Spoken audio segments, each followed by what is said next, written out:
चलिए सी लैंग्वेज के अंतर्गत अब हम पढ़ने वाले हैं कमेंट्स के बारे में। कमेंट्स होती क्या है, जैसे कि इसके पहले मैंने बता चुका हूँ। कमेंट्स का मतलब होता है जैसे जो फॉरवर्ड स्लैश होता है, इसके द्वारा हम जो कुछ लाइन लिख देते हैं जो कि कंपाइलर के द्वारा इग्नोर कर ली जाती है, इसे हम क्या बोलते हैं, कमेंट्स। अब कमेंट्स क्यों यूज़ की जाती है, ये आपके दिमाग में क्वेश्चन आता होगा।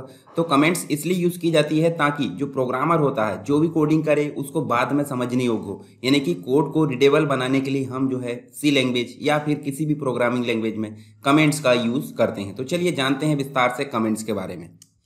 तो देखिए कमेंट्स की अगर मैं बात करूं तो सी लैंग्वेज के अंतर्गत जब हम प्रोग्राम बनाते हैं, कोई भी प्रोग्राम बनाए, तो प्रोग्राम के अंदर किसी लाइन को अच्छे से या डिस्क्राइब मतलब अच्छे से डिस्क्राइब या उसको अच्छे से वर्णन करने के लिए या उसको अच्छे से समझने के लिए हम किसका प्रयोग करते हैं, कमेंट्स का उपयोग करते हैं। और कमेंट्स जो होती है प्रोग्रामर को प्रोग्राम के उस लाइन में यूज़ किए गए लॉजिक या कोई भी जो कोड होता है उसको एक्सप्लेन करने में काफ़ी मदद करती है। कमेंट्स करने से जो है उस लाइन में कोड को पढ़कर समझना काफ़ी आसान होता है, इसलिए हम जो है कमेंट्स का यूज़ करते हैं किसी भी प्रोग्राम में। इसके अलावा कमेंट्स एक ऐसा स्टेटमेंट होता है जो कि कंपाइलर द्वारा एग्जीक्यूट और रन भी नहीं होता, यानी कि सिंपल सी बात बोले तो कंपाइलर उसको इग्नोर कर देता है। ये चीज़ यहाँ पे बोलने को हो रही, ठीक है। इसके अलावा कंपाइलर जो होता है प्रोग्राम के अंदर लिखे गए कमेंट्स को इग्नोर कर देता है, क्योंकि कमेंट्स सिर्फ प्रोग्रामर के लिए होता है, ना कि रन करने के लिए होता है। जब प्रोग्राम काफ़ी लंबा हो जाता है तब प्रोग्रामर उस कंपाइलर जो प्रोग्राम है उस पर काफ़ी लंबे समय बाद फिर से काम करता है। तो क्या होता है, जो उसके खुद के द्वारा लिखे गए कोड को समझने में उसको क्या होती है, काफ़ी परेशानी होती है। और उसी को यहाँ पे परेशानी को दूर करने के लिए प्रोग्रामर के द्वारा कमेंट लाइन का उपयोग किया जाता है यहाँ पे समय समय पर। तो कमेंट लाइन दो प्रकार की होती है, वो भी हम देखेंगे यहाँ पे। तो कमेंट होती है, देखिए, एक तो होती है सिंगल लाइन, यानी कि हम अगर कोई कोड को सिंगल लाइन में अगर डिस्क्राइब करना चाहते हैं तो हम जो है डबल स्लैश से उसको दर्शा देते हैं। और यदि हम चाहते हैं उसको दो चार लाइन में लिखें तो दो चार लाइन में भी हम इस प्रकार फॉरवर्ड स्लैश स्टार लगाए और ऐसे लिखें हमने दो चार लाइन, और उसके बाद हम जो है फिर स्टार लगाकर फॉरवर्ड स्लैश से उसको क्लोज कर देते हैं। तो इस प्रकार हम जो है मल्टी लाइन कमेंट का भी यूज़ कर सकते हैं और सिंगल लाइन कमेंट का भी हम यहाँ पे यूज़ कर सकते हैं। और अन्य जो प्रोग्रामिंग लैंग्वेज है वहाँ पे भी दो प्रकार की कमेंट यहाँ पे देखने को मिलती है। तो किसी किसी लैंग्वेज में तो दो प्रकार की नहीं, मतलब सिंगल लाइन कमेंट देखने को मिलती है, परंतु ज़्यादातर प्रोग्रामिंग लैंग्वेज में हमको दो प्रकार की कमेंट देखने को मिलती है। एक तो होती है सिंगल लाइन और एक तो होती है मल्टी लाइन। तो चलिए पहले बात करते हैं सिंगल लाइन की। तो सिंगल लाइन कमेंट क्या होती है, तो सिंगल लाइन जैसे कि मैंने बताया, यहाँ देखिए किसी कोड को डिस्क्राइब करना है सिंगल लाइन में, यानी कि सिंगल लाइन कमेंट केवल सिंगल लाइन में यूज़ किया जाता है। और सिंगल लाइन कमेंट को डबल फॉरवर्ड स्लैश इस प्रकार यहाँ देखने को मिल रहा है, इससे रिप्रेजेंट किया जाता है। जैसे कि मैंने यहाँ पर दर्शाया हूँ, देखिए सिंटेक्स क्या होता है, डबल फॉरवर्ड स्लैश लगाया हमने और किसी भी सिंगल लाइन कमेंट को हमने लिख दिए जो भी हमको डिस्क्राइब करना है। तो इसका एग्जाम्पल भी यहाँ देखिए, ठीक है। यहाँ एग्जाम्पल हम देख सकते हैं, देखिए सी प्रोग्राम जो एग्जाम्पल हमने यहाँ पे लिखे हैं, सिंगल लाइन कमेंट इस प्रकार लिख दिए, तो ये जो है ये कंपाइलर के द्वारा यहाँ पे इग्नोर कर दिया जाएगा, यानी कि रन होगा क्या, बिल्कुल नहीं होगा। कंपाइलर के द्वारा सिर्फ हेडर फाइल रन की जाएगी, ये देखिए इंक्लूड stdio.h लिखा है, ठीक है। उसके अलावा वॉइड मैन जो मेन फंक्शन है, उसके बाद करली ब्रैकेट स्टार्ट है और करली ब्रैकेट एंड है, बीच में क्या लिखा है, print F. Print F output के लिए यूज़ होगा, डबल कोट में हमने सेम टू सेम लिख दिए, वेलकम टू SSW एजुकेशन, ये प्रिंट होगा सेम टू सेम, और सेमीकोलन से उसको टर्मिनेट कर दी। यानी कि इतनी चीज़ें हमारी काम करनी होगी, परंतु ये फिर आप यहाँ देख सकते हैं प्रिंटिंग इन्फॉर्मेशन, ये कमेंट लाइन है। तो आप समझ सकते हैं कमेंट क्या होती है। कमेंट जो होती है कंपाइलर के द्वारा इग्नोर की जाने वाली लाइन होती है, जो कि प्रोग्रामर को बाद में अपने कोड को समझने में सहायता करती है। चलिए एक और कमेंट लाइन हम देख लेते हैं जिसको बोलते हैं मल्टी लाइन। तो मल्टी लाइन का मतलब होता है, ये देखिए इस प्रकार जो है स्लैश लगाते हैं हम और एस्टिक लगाते हैं। मतलब यहाँ पे आप देख सकते हैं, देखिए स्लैश लगाए और एस्टिक लगाए, मतलब स्टार का निशान लगा और यहाँ से कमेंट लाइन स्टार्ट, यानी कि आप जितनी भी लाइन लिख रहे हो उसके बाद आप जो है फिर से एस्टिक लगाए, यानी कि स्टार लगाए और स्लैश लगाए, तो इससे जो है कमेंट आपकी ऑफ हो जाएगी, ठीक है। तो यहाँ मल्टी लाइन कमेंट का यूज इस प्रकार किया जाता है, ठीक है। अब इसका एग्जाम्पल आपको देखिए देखने को मिलेगा, यहाँ पे मैं इसको रन करके भी दिखाऊंगा। देश C++ में आप टर्बो सी प्लस प्लस में भी यूज़ कर सकते हैं। सिर्फ वहाँ चेंजेस क्या होगा, एक हेडर फाइल बढ़ जाती है conio.h, और यहाँ पे आपको जो है CLR लिखना होता है और get ch, ठीक। बाकी सेम टू सेम आपका ये प्रोग्राम जो है सभी जगह रन हो जाएगा। उसके अलावा आप वॉइड मैन की जगह इंट भी यूज़ कर सकते हैं, पर इंट आप ज़्यादातर यूज़ ना करें तो अच्छा है, क्योंकि वॉइड मैन जो है, वॉइड इसलिए लेते हैं क्योंकि ये भी डेटा टाइप है और इंट भी डेटा टाइप है। वॉइड जो है खाली डेटा टाइप होता है, यानी कि क्या रिटर्न किया जाना है कन्फर्म नहीं है, तो हम वॉइड ले लेते हैं, इसलिए हम वॉइड हमेशा ज़्यादातर यूज़ करते हैं। तो देखिए यहाँ पे ये जो है सिंगल लाइन, ये सिंगल लाइन हो गई, परंतु ये जो है ये रन नहीं होगी, ठीक है। इसके अलावा मल्टी लाइन हमने कैसे लिए, स्लैश लगाया, स्टार लगाया, बीच में हमने कोड लिख दिए, मतलब लाइन लिख दी जो भी हमको रन नहीं कराना है, और फिर स्टार लगाकर स्लैश लगाए हमने और बंद कर दी। मतलब रन क्या होगा, रन सिर्फ ये चीज़ होगी, ये देखिए इतनी चीज़, ठीक, यहाँ से इतनी चीज़, ये भी आपका सिंगल लाइन कमेंट हो गया। तो चलिए हम जो है कंपाइल उसमें चलते हैं, IDE में हमारी देव C++ में, ये देखिए हमारी IDE खुली है और हमारा जो प्रोग्राम वहाँ मैंने समझा है वो यहाँ पे बना हुआ है, ताकि आपका समय बचे। आप अपने जो IDE है वहाँ पे इस प्रोग्राम को बनाकर देखेंगे तो ज़्यादा आपके लिए फ़ायदेमंद होगा, यानी कि आप जितना ज़्यादा प्रैक्टिस करेंगे उतना ज़्यादा आपके लिए जो है ये जो है लैंग्वेज सीखना काफ़ी आसान होगा। तो यहाँ देखिए हमने एक कमेंट लिखे हैं सिंगल लाइन, और फिर सिंगल लाइन कमेंट एक प्रकार लिख दी, और हेडर फाइल ली है, उसके बाद हमने वॉइड मेन ले लिए, फिर उसके बाद मल्टी लाइन कमेंट लिखे, स्लैश लगाया स्टार, और स्टार लगाकर स्लैश लगाए, बीच में हमने जो भी चीज़ लिखे हैं वो आपकी रन नहीं होने वाली, और उसके बाद हमने जो आउटपुट आना है वो लिखे हमने वेलकम टू SSW, और यहाँ पे हमने फिर से डबल स्लैश के साथ में क्या लिख दी है, सिंगल लाइन कमेंट। जब हम इसको रन कराते हैं, जैसे मैं इसको कंपाइल एंड रन करता हूँ, तो आप देखिए यहाँ पे सिर्फ क्या आ रहा है, वेलकम टू SSW। इसका मतलब है कि जो अन्य चीज़ें हैं जो हमने डबल स्लैश और सिंगल स्लैश और स्टार के साथ में दी हैं, ये जो है हमारी क्या है, ये कमेंट है, इसको कंपाइलर ने क्या कर दिया है, इग्नोर कर दिया है। तो आई होप आपको कमेंट समझ में आ गई होगी। अब इसके बाद जो चीज़ हमको पढ़ना है वो हम देख लेते हैं। यहाँ पे हमें पढ़ना है अभी फॉर्मेट स्पेसिफायर। अब इसके पहले हमने फॉर्मेट स्पेसिफायर बहुत सारी जगह यूज़ कर ली हैं, आपको पता भी होगा। आपने देखिए पता नहीं है तो आप इस प्रकार लगाते हैं मॉड्यूल डी लगाए होंगे, या फिर आपने लगाए होंगे मॉड्यूल F इसके पहले प्रोग्राम में। तो ये क्या है, ये प्रतिशत के साथ में जो भी हम यूज़ करेंगे फॉर्मेट स्पेसिफायर, मतलब क्या है, ये समझाते हैं ये कंपाइलर या फिर जो भी वेरिएबल है। जैसे एक तो होता है इनपुट, ठीक है, और एक होता है आउटपुट। तो आउटपुट या इनपुट के समय क्या होता है, जब वेरिएबल में कोई वैल्यू डालना होता है इनपुट के समय, या वेरिएबल के द्वारा कोई वैल्यू प्रिंट कराना होता है आउटपुट के समय, तो ये जो है ये फॉर्मेट स्पेसिफायर बताते हैं कि उसमें क्या डेटा टाइप है, उसमें डेटा टाइप कौन सा है। जैसे इंट है तो इंट में इंट को दर्शाने के लिए, इंट जब डेटा टाइप में हमको प्रिंट कराना है, या फिर जो मतलब एक वेरिएबल में कोई वैल्यू प्रिंट कराना है आउटपुट में, तो इंट है उसमें वैल्यू वो कौन बताएगा, वो डी बताएगा। यानी कि जब हम मॉड्यूल डी लगाते हैं तो मतलब क्या है, कंपाइलर को ये पता चल जाता है कि जो वेरिएबल है उसमें क्या है, मॉड्यूल डी लगा है, यानी कि उसमें इंटीजर वैल्यू है। यदि उसमें मॉड्यूल F लगा है, इसका मतलब है कि उसमें क्या है, उसमें फ्लोटिंग वैल्यू है। और यदि डबल लेते हैं हम, लॉन्ग फ्लोट एक प्रकार से बोले तो मॉड्यूल LF लेते हैं, तो इसका मतलब क्या है कि ये जो है यहाँ पे लॉन्ग फ्लोट है, यानी कि डबल वैल्यू अगर लेना है, जो फ्लोट है उसका ही लॉन्ग फ्लोट अगर लेते हैं तो LF लेते हैं। तो इसी प्रकार अगर हमको कैरेक्टर प्रिंट कराना है तो मॉड्यूल C लेते हैं, यदि हमको स्ट्रिंग प्रिंट कराना है तो मॉड्यूल S लेते हैं। तो ये जो होते हैं ये फॉर्मेट स्पेसिफायर होते हैं। चलिए इनको जान लेते हैं हम विस्तार से यहाँ पे फॉर्मेट स्पेसिफायर को। तो सबसे पहले देखें तो फॉर्मेट स्पेसिफायर एक ऐसा ऑपरेटर होता है जिसका यूज इनपुट और साथ में आउटपुट दोनों के लिए यूज होता है। अब इनपुट के तौर पर देखें तो स्कैनएफ, और आउटपुट के तौर पर देखें तो प्रिंटएफ। ये दोनों फंक्शन आपको देखने को मिलते हैं हर एक प्रोग्राम में। साथ ही किसी वेरिएबल के अंदर स्टोर डेटा के साइज और डेटा टाइप को उसको भी निर्दिष्ट करने के लिए इसका प्रयोग किया जाता है। जैसे एग्जाम्पल के तौर पर हम देखें तो वेरिएबल के अंदर स्टोर डेटा को स्क्रीन पर प्रिंट कराना चाहते हैं, या फिर उसमें जो है स्टोर कराना चाहते हैं इनपुट के तौर पर। तो सिंपल सी बात है, दोनों ही जगह हमको किसकी जरूरत पड़ेगी, फॉर्मेट स्पेसिफायर की जरूरत पड़ेगी। तो चलिए आगे देखते हैं फॉर्मेट स्पेसिफायर का जो यूज है प्रिंटएफ फंक्शन के अंदर कब किया जाता है, जब उसको स्क्रीन पर प्रिंट किया जाता है। और स्कैनएफ फंक्शन के अंदर कब किया जाता है, जब उसमें जो है वेरिएबल में वैल्यू इनपुट की जाती है। तो चलिए दोनों का यूज हम देखेंगे अभी यहाँ पे। पहले तो देख लेते हैं कि जो कंपाइलर है उसको पता कैसे चलेगा। उसको पता चलेगा इसी के तौर पर, यानी कि जो टाइप है डेटा का वो कैसा है या कौन सा है, वो किसकी सहायता से पता चलता है, वो फॉर्मेट स्पेसिफायर की मतलब इसकी सहायता से पता चलता है। तो ये शुरुआत होती है प्रतिशत, यानी कि जो मॉड्यूल, इसको मॉड्यूल भी बोलते हैं या फिर प्रतिशत भी बोलते हैं। तो यहाँ पे इसके द्वारा शुरुआत होती है। जैसे कि हम इसके साथ में क्या क्या यूज़ कर सकते हैं, CI, उसके बाद FD, इस प्रकार ये यूज़ कर सकते हैं। तो चलिए देख लेते हैं कौन कौन से। यहाँ पे कुछ और चीज़ें यूज़ की जाती है, जैसे माइनस साइन का यूज़ किया जाता है यहाँ पे, या फिर मॉड्यूल के बाद किसी नंबर का यूज़ किया जाता है, या डॉट सिंबल का यूज़ किया जाता है। तो चलिए यहाँ पे हम देख लेते हैं। पहला तो होता है देखिए मॉड्यूल C किसके लिए यूज़ होता है, कैरेक्टर फॉर्मेट स्पेसिफायर, यानी कि ये जो है बताता है कि कोई वेरिएबल में जो डाटा जा रहा है वो कैसा जा रहा है, वो कैरेक्टर फॉर्म में जा रहा है, ठीक है। और प्रिंट भी कराना तो ये प्रिंट करवाता है कि ये क्या प्रिंट हो रहा है, कैरेक्टर। मॉड्यूल डी क्या बताता है, मॉड्यूल डी बताता है इंटीजर फॉर्मेट स्पेसिफायर, यानी कि कोई वेरिएबल में जो डाटा जा रहा है या डाटा प्रिंट हो रहा है वो कैसा हो रहा है, वो इंटीजर यानी कि पूर्णांक वैल्यू हो रही। फिर मॉड्यूल एफ बताता है कि फ्लोटिंग मतलब जो फ्लोटिंग वैल्यू है, यानी कि जैसे मान लीजिए 50.55 इस प्रकार लिखा है, यानी कि पॉइंट के बाद अगर वैल्यू लिखी है यानी कि वो क्या है, फ्लोटिंग वैल्यू। अब इसी में लॉन्ग लेना है तो यहाँ पे लगाया जाता है एल एफ, ठीक है।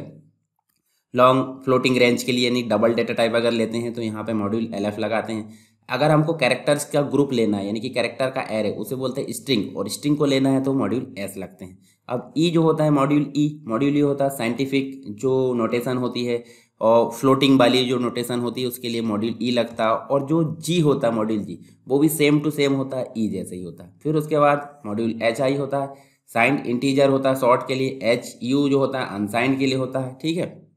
मॉड्यूल आई जो होता है डेसिमल, ऑक्टल और हेक्साडेसिमल इंटीजर के लिए होता है। फिर उसके बाद एल है, एल डी है, ये जो होता है लॉन्ग के लिए होता है। और एल एफ जो होता है लॉन्ग डबल के लिए होता है, ठीक है। इसके अलावा एल यू अनसाइंड इंट के लिए होता है, ठीक है। तो ये चीज़ हमको देखने को मिलती है, और बहुत सारे आप देख सकते हैं। हमारे लिए ज़्यादातर यूज़ जो होते हैं वो शुरू में मैंने बताया, आप इनको एक बार देख लेंगे तो ज़्यादा अच्छा रहेगा, ठीक है, ताकि आप जो है कभी अगर थ्योरी पोर्शन कंप्लीट कर रहे हैं तो उसके लिए भी आपकी सहायता यहाँ पर हो जाएगी। चलिए पहला बात करते हैं कैरेक्टर फॉर्मेट स्पेसिफायर। इनका एग्जांपल भी हमें आगे समझाऊंगा आपको, ठीक है। अभी हम जो है बेसिक रूप से इसको जान लेते हैं, क्योंकि बेसिक समझना बहुत जरूरी है। एग्जांपल को तो हम समझेंगे ही, बिना एग्जांपल के प्रोग्रामिंग लैंग्वेज सीखना काफ़ी कठिन है, ठीक है। मतलब कठिन क्या, असंभव है। आप प्रतिशत के साथ में सी यानी मॉड्यूल सी लगाएं। मॉड्यूल सी जो फॉर्मेट स्पेसिफायर है उसका यूज जो होता है कैरेक्टर को रिप्रेजेंट करने के लिए किया जाता है। इनकी फॉर्मेट स्पेसिफायर कैरेक्टर सी, मतलब जो मॉड्यूल सी है उसको प्रिंट एफ फंक्शन या स्कैन एफ फंक्शन के साथ यूज किया जाता है। सी लैंग्वेज में जब किसी वेरिएबल में स्टोर जो कैरेक्टर है टाइप के डेटा को प्रिंट कराना होता है तो क्या होता है, मॉड्यूल सी फॉर्मेट स्पेसिफायर का यूज किया जाता है। साथ ही किसी वेरिएबल में कैरेक्टर टाइप के डेटा को स्टोर करने के लिए भी इसी का उपयोग किया जाता है। जैसे हम यहाँ देख सकते हैं, अगर प्रिंट कराना है तो प्रिंट कराना डबल कोट के अंतर्गत हम क्या लिखते हैं, मॉड्यूल सी, और जो वेरिएबल है उसका नाम यहाँ लिख देते हैं। तो कैसा प्रिंट होगा, ये कैरेक्टर फॉर्म में प्रिंट होगा, ठीक है। इसके अलावा अगर हम स्टोर कराना चाहते हैं तो जैसे हमने एंटर करे कोई कैरेक्टर, तो किस वेरिएबल में कराना चाहते हैं वो तो यहाँ लिखते हैं। उसके बाद उसके पहले हम क्या लिखते हैं, एम्परसेंट, और डबल कोट में हमारा वही आ जाता है सेम टू सेम, ठीक है। तो ये चीज़ होती है। अभी हम एग्जाम्पल भी देखेंगे। अब इंटीजर की बात करें तो हमने इसके पहले देख भी लिया है। अगर यू इंटीजर को रिप्रेजेंट करना था हमको मॉड्यूल डी यूज़ किया जाता है, यानी कि स्कैन ऐप के समय भी और प्रिंट ऐप के समय भी। इनपुट कराना तो स्कैन ऐप के समय यूज़ किया जाता है, और आउटपुट कराना तो प्रिंट ऐप के समय यूज़ किया जाएगा। और शुरू में क्या लगाते हैं, मॉड्यूल और डी मतलब इंटीजर। तो जैसे यहाँ पे देखिए कि सी की जगह डी हो गया और यहाँ भी सी की जगह डी हो गया, सेम टू सेम हम देख सकते हैं। इसके अलावा फ्लोट की अगर बात करें तो फ्लोट में हम देख सकते हैं, देखिए प्रतिशत एफ, यानी कि हम फ्लोट मॉड्यूल एफ लगाते हैं तो मॉड्यूल एफ भी जो होता है प्रिंट ऐप और स्कैन ऐप के साथ में यूज़ किया जाता है। जैसे देखिए डी की जगह एफ कर दिए और यहाँ भी डी की जगह एफ कर दिए। फिर होता है एस, मॉड्यूल एस स्ट्रिंग के लिए होता है, यानी कैरेक्टर का ग्रुप अगर है तो स्कैन ऐप और प्रिंट ऐप के समय जो है हम क्या लगाते हैं, मॉड्यूल एस लगाते हैं। तो ये आप देख सकते हैं। मॉड्यूल यू की अगर बात करें तो ये जो होता है किसके लिए होता है, अनसाइंड इंटीजर के लिए होता है। अनसाइंड इंटीजर को अगर रिप्रेजेंट करना है प्रिंट ऐप और स्कैन ऐप के समय तो मॉड्यूल यू लगाते हैं। फिर एल एफ की अगर बात करें, यहाँ पे हम देख सकते हैं, देखिए ये जो होता है लॉन्ग फ्लोट के लिए होता है, यानी डबल डेटा टाइप अगर ले रहे हैं तो इसके लिए हम जो है लॉन्ग फ्लोट यहाँ पे लगाते हैं, ठीक है, एल एफ का यूज़ करते हैं। तो एग्जाम्पल भी हम देख लेते हैं। चलिए मैं एग्जाम्पल यहीं पे समझा देता हूँ, फिर हम जो है वहाँ पे देख लेंगे। ये होती है हेडर फाइल। हेडर फाइल मतलब आपको पता होगा जो भी प्रोग्राम में लिखा गया है उसकी डेफिनेशन कहाँ होगी, stdio.h। और ये जो होता है प्री प्रोसेसर होता है, हैश का निशान, और इंक्लूड एक जो होता है कीवर्ड जिसके थ्रू इस हेडर फाइल को हम प्रोग्राम में जोड़ते हैं। वॉइड मेन एक फंक्शन है। वॉइड तो एक क्या है, डेटा टाइप है, और मेन एक फंक्शन है। फंक्शन के साइड में हमेशा पैरेंथेसिस यानी कि स्मॉल ब्रैकेट लगते हैं, फिर उसके बाद कर्ली ब्रैकेट स्टार्ट होते हैं और एंड होते हैं। बीच में हमको उसकी बॉडी लिखना होता है।